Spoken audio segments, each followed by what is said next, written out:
একটা miracle change আমরা দেখছি আর কি। সেই জায়গায় আগে যে পেনটেনগুলো ছিল, পেনটেনগুলো এখন আর নেই।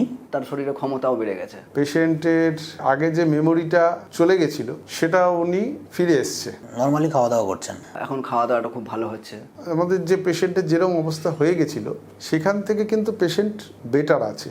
বাকি ওনার কোনো পেনটেন কিছু হচ্ছে না এই মুহূর্তে। এখন বলছেন যে না, আমি মনে হচ্ছে বাঁচার আশা দেখছেন উনি। এখন কিন্তু ওনাকে আয়া ধরতে হয় না, কিন্তু উনি নিজেই হাঁটাচলা সমস্ত কিছু করেন। মোটামুটি ট্রিটমেন্ট কোনো প্রবলেম নেই, খুব সুন্দর পরিবেশ এবং খুব সুন্দর বিহেভিয়ার। কিন্তু এখানকার ওষুধ খাওয়ার পর উনি আস্তে আস্তে যে শরীরের যে পরিবর্তন হচ্ছে সেটা দেখে উনি। আমার নাম প্রবল চক্রবর্তী, পেশেন্ট আমার প্রতিবেশী, ওনার বয়স ৭৯, নাম হচ্ছে রেবারানী রায়। আমার নাম মোহাম্মদ ইমরান হোসেন, আমার পেশেন্টের নাম হচ্ছে আপনার নজুলা শেখ, ওনার বয়স 65।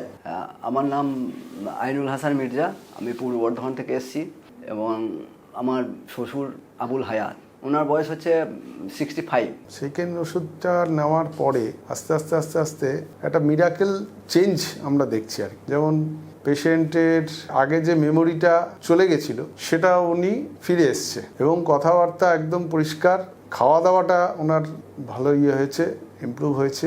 কিন্তু ওভারঅল আমাদের যে পেশেন্টের যেরকম অবস্থা হয়ে গেছিল সেখান থেকে কিন্তু পেশেন্ট বেটার আছে। সেই জায়গায় আগে যে পেনটেনগুলো ছিল, পেনটেনগুলো এখন আর নেই। আগের থেকে প্রবলেম এখন কম আছে। খাওয়া দাওয়া নর্মালি খাওয়া দাওয়া করছেন। বাকি ওনার কোনো পেনটেন কিছু হচ্ছে না এই মুহূর্তে। ব্যাঙ্গালোরে যেসব প্রবলেমগুলো দেখা দিয়েছিল আমার শ্বশুরের, সেগুলো হচ্ছে যেমন খেতে পারছিলেন না উনি এবং শরীর দুর্বল হয়ে যাচ্ছিল দিন দিন। এইসব প্রবলেমগুলো থেকে আমার শ্বশুরের অনেকটা ভালো আছে এবং এখন খাওয়া দাওয়াটা খুব ভালো হচ্ছে এবং তার শরীরে ক্ষমতাও বেড়ে গেছে। মোটামুটি এখানে ট্রিটমেন্ট দেয় ডাক্তারবাবুর সহযোগিতায় এবং স্টাফদের সহযোগিতায়।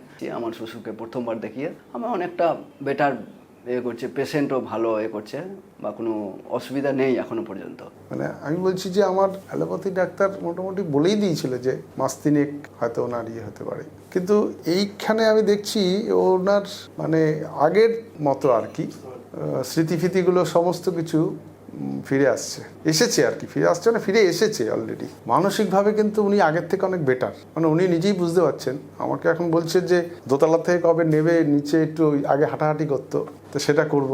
আমি বলছি আর কটা দিন হোক। আগে যেমন ওই আয়া থাকতো, আয়া ধরে ধরে নিয়ে যেত, এখন কিন্তু ওনাকে আয়া ধরতে হয় না, কিন্তু উনি নিজেই হাঁটাচলা সমস্ত কিছু করেন। বাকি পেশেন্টদের উদ্দেশ্যে আমি এটাই বলবো যে আপনারা আসুন, বিহেভিয়ার খুবই ভালো, পোলাইট বিহেভিয়ার। তো ভিজিট করুন, আসুন, নির্ঘাত ভালো থাকবেন, এটাই বলবো। মোটামুটি ট্রিটমেন্ট কোনো প্রবলেম নেই, খুব সুন্দর পরিবেশ এবং খুব সুন্দর বিহেভিয়ার, যেটা আমাদের দরকার। পেশেন্ট পার্টির যেটা সব থেকে বড় দরকার, যে যেখানে আমরা পেশেন্টকে ট্রিটমেন্ট করাতে নিয়ে যাব সেই জায়গাটাই যে মানুষগুলো থাকবে তারা যেন বিহেভিয়ারটা ঠিক করে। তো সেই বিহেভিয়ারটা সেই জায়গাটাই এখানে খুব satisfaction, out of 10 out of 10 দেওয়া যায়। তো আপনারা আসতে পারেন। উনি এখন মানসিকভাবে খুব ভালো আছে। আগে উনি ভেবেছিলেন যে আমি তো হয়তো মারাই যাব, কিন্তু এখানকার ওষুধ খাওয়ার পর উনি আস্তে আস্তে যে শরীরের যে পরিবর্তন হচ্ছে সেটা দেখে উনি এখন বলছেন যে না, আমি মনে হচ্ছে বাঁচার আশা দেখছেন উনি এখানকার ওষুধ খেয়ে। নিঃসন্দেহে ভালো জায়গা এবং আমি অপরকেও সাজেস্ট করবো যে আপনারা যদি ক্যান্সার পেশেন্ট নিয়ে কোনো জায়গায় বিভিন্ন জায়গায় হ্যারাস হচ্ছেন বা অর্থনৈতিক দুর্বল হয়ে যাচ্ছে, আপনারা এখানে আসুন, এসে দেখুন, নিঃসন্দেহে ভালো। ওভারঅল এখন মানে বলছি যে পেশেন্টের সত্যি একটা মিরাকেল ইমপ্রুভমেন্ট হয়েছে, এটা আমার মনে হচ্ছে আর কি দেখে। আদার্স আমি সমস্ত কিছু দেখেছি, তো চোখের সামনে দেখেছি ওনাকে, এখন দেখা যাক।